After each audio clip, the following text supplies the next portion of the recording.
Assalamualaikum warahmatullahi wabarakatuh. Terima kasih atas waktunya. Pada kesempatan kali ini, saya akan menjelaskan penggunaan Woofda 2.0 untuk formulasi ransum. Nah, tahap pertama yang harus kita perhatikan adalah kita harus mengetahui bahan pakan apa saja yang akan digunakan. Nah, di ingredients ini sudah ada beberapa bahan pakan yang dapat digunakan. Nah, ada bakery, canola, ada jagung, ada tepung ikan, ada MBM, lalu ada PMM, ada SBM juga, ada sorghum, ada dedak, lalu juga di sini di bawahnya juga ada barley, ada tepung darah, dan seterusnya. Dan di sini juga ada beberapa kelompok feed additive dari biolis, methionine, MHA, L-lisin, L-threonine, triptofan, hingga mineral premix dan beberapa mineral murni yang bisa digunakan. Nah, biasanya kalau di Indonesia itu sumber energi yang sering digunakan adalah jagung. Oke, kita ke bawah. Di sini mana jagung? Nah, ini kita pakai jagung corn di sini ya. Caranya klik, lalu di copy, tekan shift, lalu tekan kursor yang ke kanan.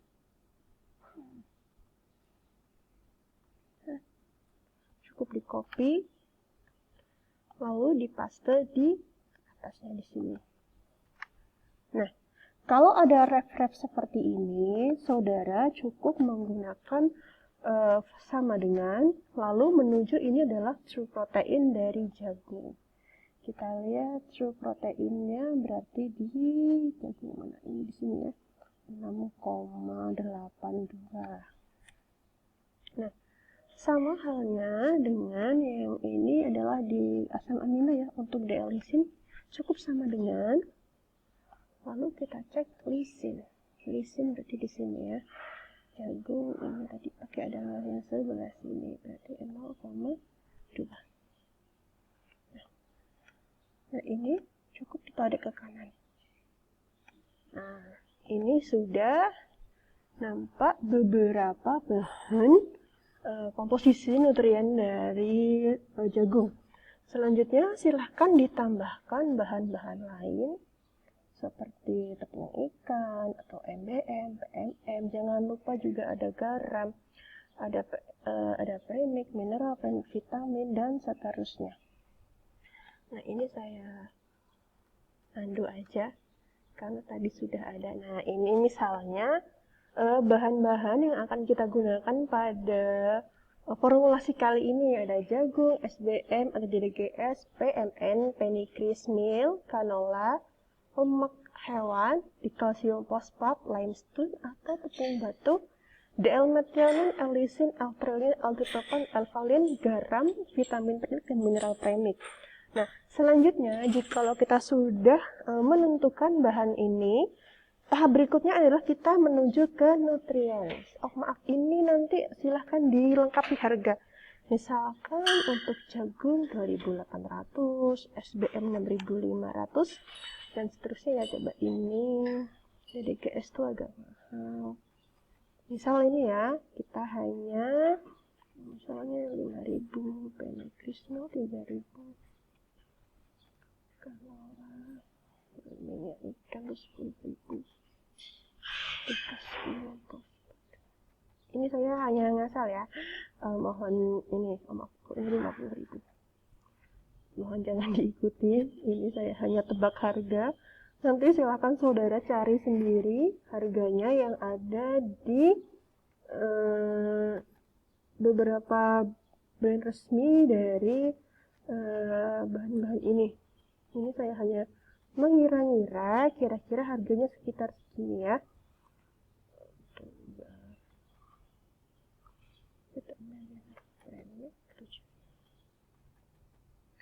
Nah, ini sudah tidak ada lagi yang ref, sudah aman semua ya.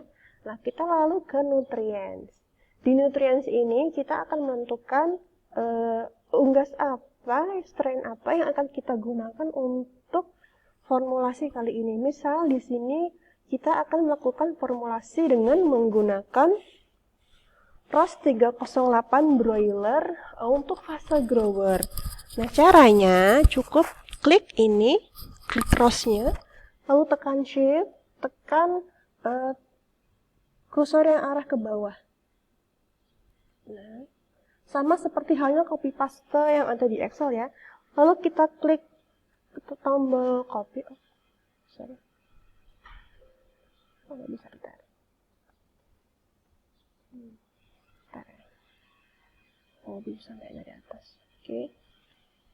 Kita copy. Lalu di sini tinggal di paste. Nah, ini adalah kebutuhan minimum, ini adalah kebutuhan maksimum. Lalu ini adalah satuannya.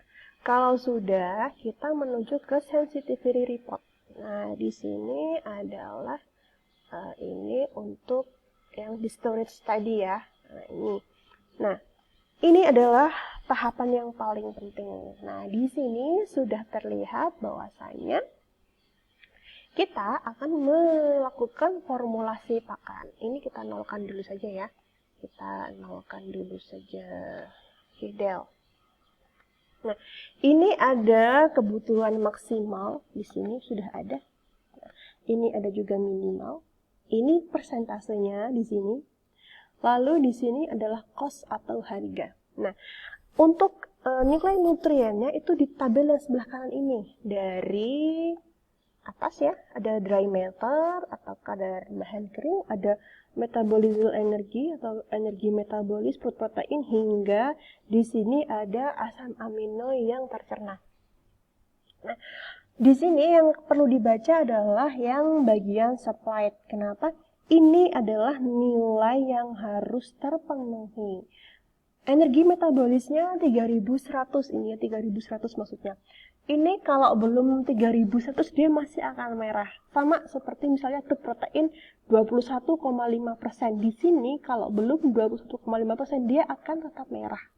Dan sama seterusnya ini masih 0,0000 merah karena ini belum terpenuhi. Misal di sini kita menggunakan jagung 57%, soybean meal 24%, corn GDGS-nya kita pakai 5, lalu PMM-nya juga kita pakai. Kok ini masih merah ya? Maaf, ini sepertinya ada kesalahan ya yang untuk DDGS ini. Ini sudah ada 0, ini seharusnya tidak perlu merah.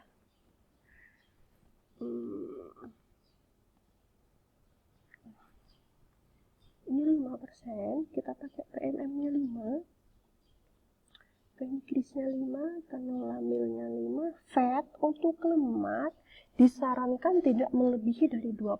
Karena apa? Lemak itu kan bersifat tengik biasanya. Jadi kalau misalnya terlalu banyak lemak, dia akan mudah menyebabkan ketengikan pada pakan. Misalkan ini 2.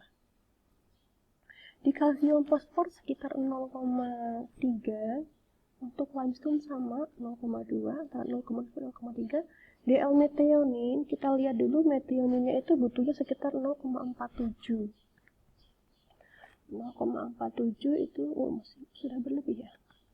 Kebanyakan berarti. Ini 47.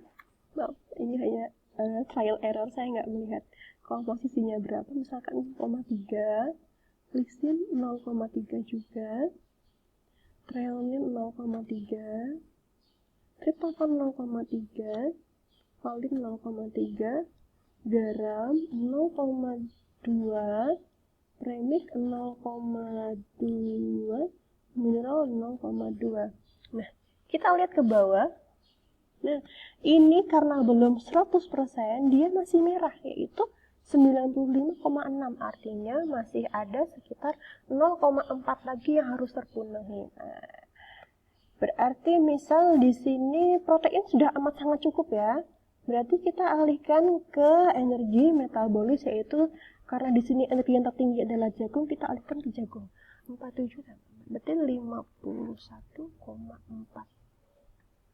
Nah, berapa? Sudah 100%. Nah, kita melihat di sini adalah untuk DM terpenuhi, ME yang belum, tapi di sini proteinnya berlebihan. Nah, ini kelemahannya ya. Kalau di sini, kalau misalnya berlebih, dia tetap hitam, karena dia sudah terpenuhi, tapi tidak merah ya. Hanya kekurangan saja yang ada label merahnya. Nah, di sini sumber protein yang ini adalah di sini kita kurangi SPM. Misal SPM-nya 20%. Lalu kita naikkan di sini berarti tadi 55,4. Nah, berapa? 1%. Kita kurangin lagi di sini. PMM-nya misal 4%. Kita ke atas kan 56,4, masih belum juga. Berarti kita perlu kurangi pancreas fat animal, jangan ya. Poultry byproduct misalkan ini 3%, lalu ini 57,4.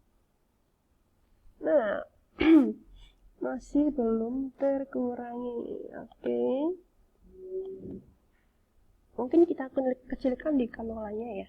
Kan yang tertinggi itu protein di sini 57,4.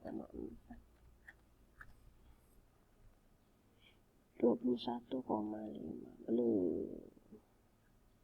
Nah, ini silahkan saudara utak-atik sampai yang bagian sebelah kanan ini balance. Kenapa? Karena ini adalah tugas saudara. Kalau saya yang menyelesaikan berarti saya yang mengerjakan. Nah, ini tugas.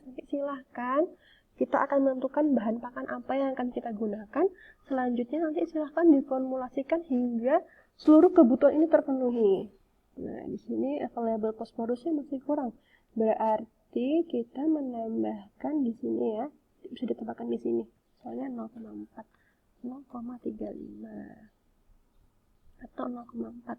Nanti silahkan diutak-atik sampai ini selesai, sampai ini tidak ada yang merah. Misalkan di sini kita PMM-nya 4%. Nah, itu sudah nampak ya. Berarti ini coba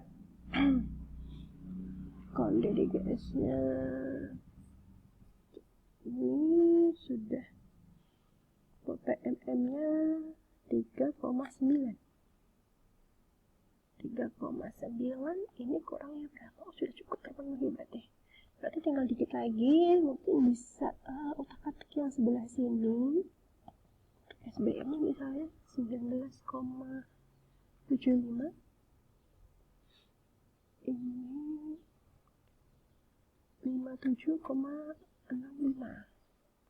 Nah, tips dari ibu supaya misalkan ini terpenuhi, silahkan angka koma di belakang ini diutak-atik, jangan misal 5. Jangan misal 5 juga. Ini silahkan berkreasi, misalkan 5,15. Misal ya, kita berkreasi di DDGS di sini. DDGS-nya kita naikkan ya. 5,15.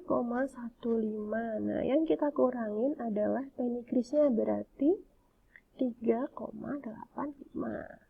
Nah, malah kurang. Oke, berarti kan kalau pancreasnya berapa ini sudah lebih over dari 15%, berarti 4,85. Nah, ini tinggal dikit lagi. Silakan nanti saudara selesaikan, silakan dikumpul. Nah, ini adalah tahap awal dari formulasi. Nanti kalau ini sudah hitam semua dan terpenuhi, nanti silakan cek harganya di sini. Nah, di sini akan ketahuan berapa harga dari pakan yang kita formulasikan. Oke, ini untuk tahap awal dulu. Nanti selanjutnya, jika sudah semua, kita akan belajar tentang mixing pakan yang akan dilakukan. Oke, sekian dulu untuk tahap formulasi ini. Ibu akhiri, wassalamualaikum warahmatullahi wabarakatuh.